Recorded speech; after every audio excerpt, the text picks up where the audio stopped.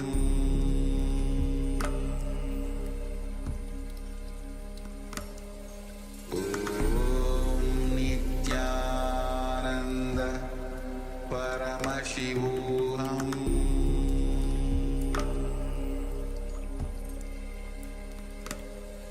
Om Nithyananda Paramashivoham Paramashivoham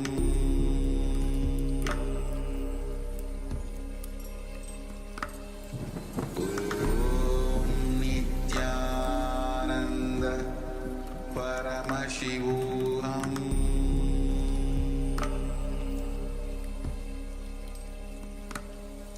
Om Nithyananda Paramashivoham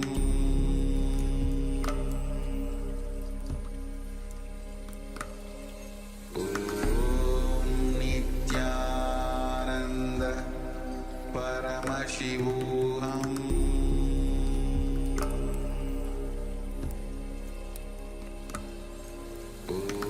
Om Nithyananda Paramashivoham Om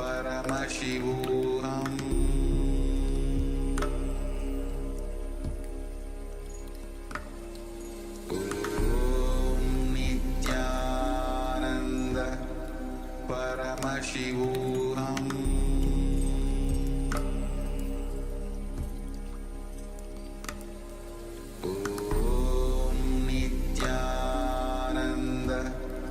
Paramashivoham Paramashivoham Om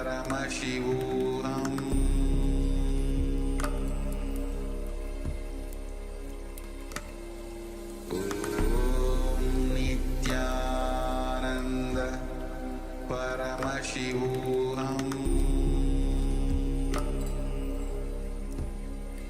Paramashivoham Om Nithyananda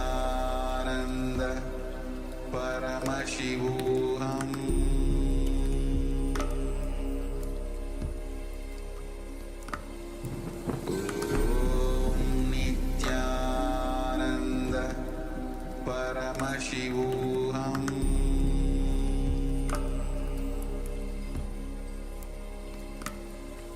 Om Nithyananda Paramashivoham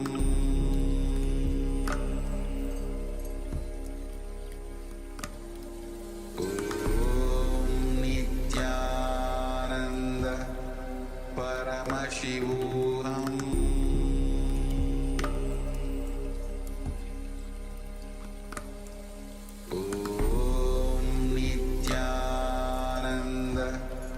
Paramashivoham Om Nithyananda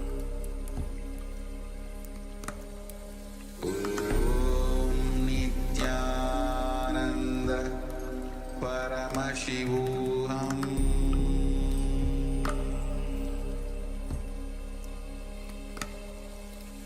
Om Nithyananda Paramashivoham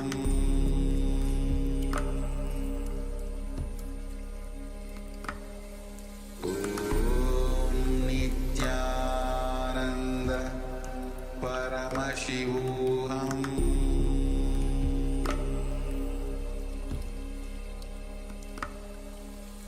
Om Nithyananda Paramashivoham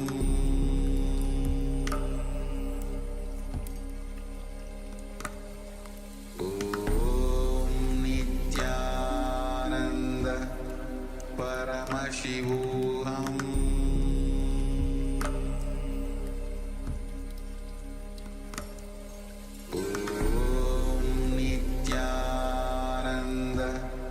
Paramashivoham